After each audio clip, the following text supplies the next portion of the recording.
First तो मैं ऐसे मेरा जॉ खुला का खुला रह गया था बिकॉज मैंने लिटरली लाइव वीडियो कॉल में नरेशन सुना था हमारे डायरेक्टर से, Abhishek ji. Abhishek ji is also the writer of the film, so when he really wanted to give a proper video call narration because मैं दुबई में थी उस टाइम पे।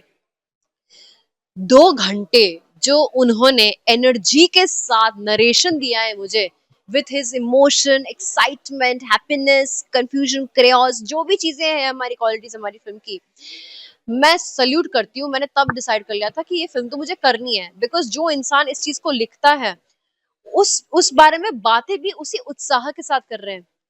फिल्म तो अच्छी खासी बनाई लेंगे क्योंकि उसके अंदर वो पेशेंस, और ये पिछले 5-6 साल से उन्होंने ये स्क्रिप्ट लिखी है विथ सो मेनी चेंजेस। फिर मैंने उनको पूछा कि हमारे स्टारकास्ट कौन है, हु इज प्लेइंग चाचा, बिकॉज चाचा इज वेरी इंपॉर्टेंट। एंड चाचा जी के वजह से, मतलब मेरे वजह से चाचा प्यार में पड़ते हैं। एंड चाचा कुछ ऐसी चीजें करती है जिसकी वजह से जो आपने ट्रेलर में देखा है वो होता है, पूरा भवंडर वहां से क्रिएट होता है। मैंने जब पूछा तो उन्होंने बोला कि आशुतोष राणा जी कर रहे हैं चाचा का role. And I was like what. मैं शॉक हो गई थी, मैं सरप्राइज हो गई थी, और मुझे समझ में नहीं आ रहा था कि सच में चाचा जी is Ashutosh Rana because he is a legendary actor. And हमने उन्हें हमेशा अलग टाइप के रोल में देखा और अब ये चाचा का रोल पर मैं लिटरली अपने दिमाग में सोचने बैठ गई थी वो कैसे करेंगे। For me it was a very new and very refreshing feeling. फिर मैंने पूछा कि बाकी के स्टारकास्ट कौन है, तो उन्होंने बोला मुकेश तिवारी जी, अभिमन्यु सिंह जी, आनंद जोशी, ललित प्रभाकर, हर्ष मायर। तो ये भी सारे जो एक्टर्स हैं बहुत ही बड़े दिग्गज, उन्होंने बड़ी बड़ी फिल्में की हैं, बड़ी बड़ी ओटीटीज की हैं। हर्ष मायर तो नेशनल अवार्ड विनर भी है। मतलब it's an amazing star cast, और सारे एक्टर्स अपने अपने लेवल में बहुत अच्छा काम कर रहे हैं। तो मैं बहुत खुश हो गई। मुझे एक मिनट के लिए लगा कि it's a very big challenge because ऐसे एक्टर्स के साथ एक साथ काम करना, और सबके फ्लेवर्स बड़े अलग हैं। और मेरे सारे सीन्स अभिमन्यु सिंह जी और आशुतोष सर के साथ, मोस्टली मैक्सिमम सीन्स मेरे इनके साथ है। और दोनों ही बहुत ही सीनियर और बहुत ही कमाल के एक्टर्स हैं, तो उनके साथ उनके लहजे में उन अपना कैरेक्टर पोर्ट्रे करना इज नॉट इजी। आपको नर्वसनेस होती है, लेकिन मैंने चैलेंज लिया। एक्साइटिंग चीज ये थी कि फर्स्ट डे से मुझे इन्होंने डांस करवा दिया था। 3 दिन का मेरा डांस शूट था और मैंने काफी महीनों तक डांस प्रैक्टिस नहीं किया था, so for me it was little difficult. And first day पे आपने मुझे सीधा डांस पे करा दिया, तो मेरा गाना आज की तारीख में ट्रेंड कर रहा है, इश्क डिशुम। पीपल आर लविंग इट, मैंने बिल्कुल नहीं सोचा था। एंड आशु सर के साथ मेरे सीन्स, अब सबसे बड़ा चैलेंज ये है कि मुझे बिहारी स्लैंग बिल्कुल नहीं आता, क्योंकि मैंने कभी भी कोई बिहारी, ना मेरा कोई बिहारी दोस्त था, ना मैंने कोई फिल्म देखी है। लेकिन हम इंस्टाग्राम पे बहुत बिहारी देखते हैं और उसका एक फ्लेवर होता है, वो बड़ा मजा आता है। हम उस पे टिकटॉक है, हम उस पे इंस्टाग्राम रील्स भी बना चुके हैं पहले लाइफ में, तो वो फ्लेवर बड़ा मजेदार था। लेकिन जब आशुतोष राणा जी हिंदी में अपना डायलॉग बोलते हैं, वो भी बिहारी अंदाज में, तो बहुत ही अलग वे में निकल आता है। वो बहुत ही शुद्ध और बहुत ही क्लासी और बहुत ही इनोसेंट और प्यारा नजर आता है। और उसके साथ जब मैं आशु सर के साथ उसी लहजे में, उसी तरीके से, उसी एक्सेंट में रिस्पॉन्ड करती हूँ, और उनके साथ मेरे जितने भी रोमांटिक सीन्स हैं, it just come so cute, जो मैंने खुद नहीं सोचा था ये। हाँ,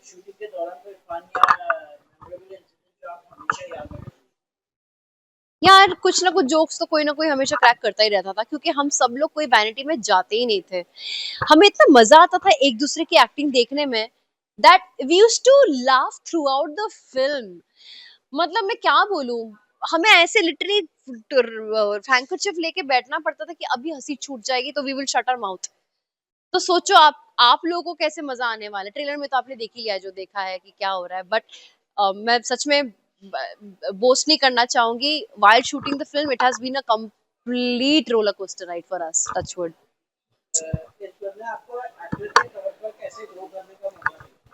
एक एक्सपीरियंस ने मुझे मेरे एक्टिंग के करियर का एक साइड को इंस्पायर किया है।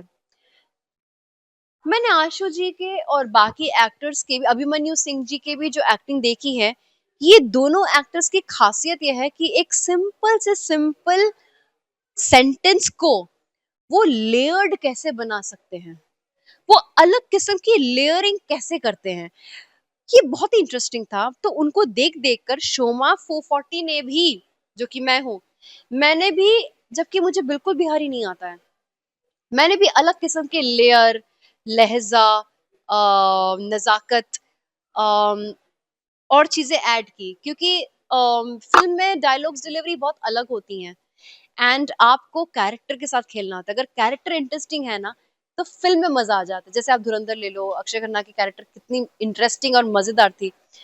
सो या जी आप हमारे साथ और बिग बॉस की बात करें तो बिग बॉस ने आपकी पर्सनालिटी के कौन से साइड ऑडियंस के सामने सबसे ज्यादा क्लियर मेरा शांत वाला साइड। जब आप रियल में मतलब कि आप बहुत वायलेंट है क्या है नहीं, वायलेंट होती तो दिखाते ना भर भर के। शो के बाद आपके लाइफ और माइंडसेट में क्या मेजर चेंजेस आए बहुत सीखने को मिलता है, क्योंकि बिग बॉस में कुछ ऐसे सिचुएशंस आते हैं, और ऐसे सिचुएशंस अचानक से आते हैं, आपको उसमें रिएक्ट करना होता है या रिस्पॉन्ड करना होता है। मैं रिस्पॉन्ड करती हूँ, इसलिए शायद मेरी जर्नी बहुत लंबी नहीं रही। लोग रिएक्ट करते हैं, जो लोग रिएक्ट करते हैं उनकी जर्नी बहुत लंबी रही है।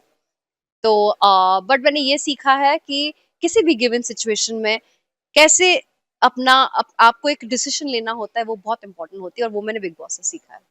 क्या आज भी बिग बॉस और किसी कंटेस्टेंट्स के टच में है ना कभी कभी सारा, एलिस, ईशा से बात होती है, मुस्कान से भी होती है। अगर दोबारा मौका मिले तो क्या आप बिग बॉस के हिस्सा बनना चाहेंगे मैं अभी फिलहाल उस स्पेस ऑफ माइंड में नहीं हूँ बिग बॉस जाने के। I am in a very different space of mind and I am enjoying this right now. Fooding कब आ रहा है वैलेंटाइन डे है तो पहले तो 16 जनवरी आ रही है। 16 जनवरी आपके फिल्म रिलीज हो रही है उसके लिए भी और 14 फेब भी आने वाला है तो फैंस आपकी पर्सनल लाइफ को लेकर काफी क्यूरियस रहते हैं तो आज के टाइम में रिलेशनशिप में है या सिंगल है ये फैंस सिंगल आपसे हूँ, जानते हैं सिंगल हूँ, और मुझे सिंगल ही रहना है जब तक मैं शादी ना करूँ। आपका आपके लिए रिलेशनशिप में ट्रस्ट ज्यादा इम्पोर्टेंट है या अंडरस्टैंडिंग अंडरस्टैंडिंग जब होती है तो ट्रस्ट बिल्ड हो जाता है। क्या आपका मानना है कि इंडस्ट्री में रिलेशनशिप हैंडल करना तो डिफिकल्ट होता है अगर किसी इंडस्ट्री वाले के साथ हुआ या कोई एक्टर के साथ हुआ मुझे लगता है, क्योंकि हमारी industry is full of beautiful people. अगर आपका चरित्र सही नहीं है, तो आप आप एक स्ट्रॉन्ग रिश्ता नहीं बना पाओगे अपने पार्टनर के साथ। या अगर रिलेशनशिप की बात ना करें तो आप लव और कंपेनियनशिप को कैसे डिफाइन करते हैं very easy.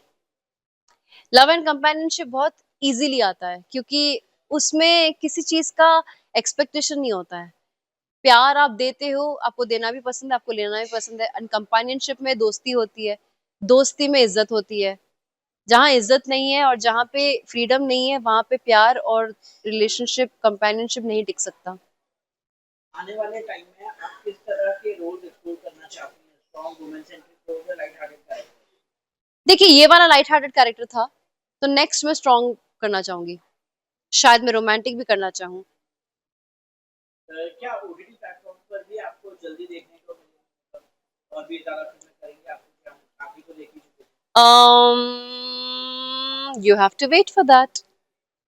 Okay upcoming projects के बारे में आप थोड़ा हिंट दे सकती हैं मैं सिर्फ हिंट ही दे सकती हूँ कि आपको डेफिनेटली कुछ ब्यूटीफुल देखने का मौका मिलेगा। साउथ सिनेमा और बॉलीवुड फ्यूचर में आप खुद को किस डायरेक्शन में ज्यादा देख रहे हैं एवरीवेयर इन कंप्लीट बैलेंस। मैं हर जगह काम करना चाहूंगी और हर जगह काम करूंगी।